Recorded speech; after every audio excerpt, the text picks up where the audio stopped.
Olá a todos. Depois de um longo período de afastamento por diversos motivos, estamos novamente aqui aproveitando essa situação hoje das mídias digitais para tentar melhorar o conhecimento, melhorar o entendimento de doenças, tanto do aparelho respiratório como doenças em geral. E a gente aproveita aquilo que costuma se chamar de gancho, de ocorrências que a gente fica sabendo, coisas que acontecem.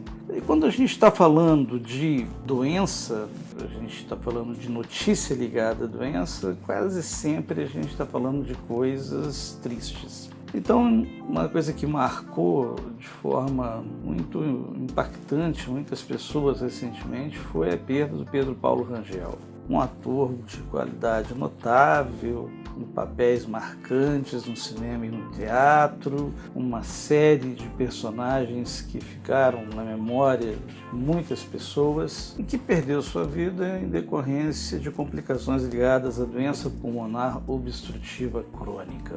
E aí eu tive algumas pessoas que chegaram para mim e perguntaram: que doença é essa? Doença pulmonar obstrutiva crônica? É até ruim de falar. Isso é uma doença rara? Isso é uma doença fora do comum? Aí está o problema? Não, definitivamente não. Falta conhecimento, clareza para muita gente sobre essa doença que a gente chama de DPOC, para simplificar, e que antigamente o nome até ajudava no entendimento, era chamada de enfisema pulmonar. Então, na verdade, a DPOC é um nome atual que se dá àquilo que se chamava anteriormente de enfisema pulmonar.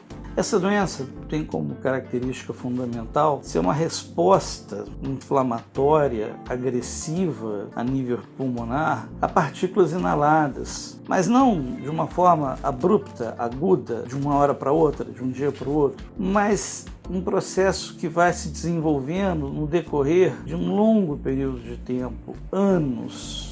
Disparado, a principal causa dessa doença é o consumo ativo de cigarro, o consumo de tabaco, fumar.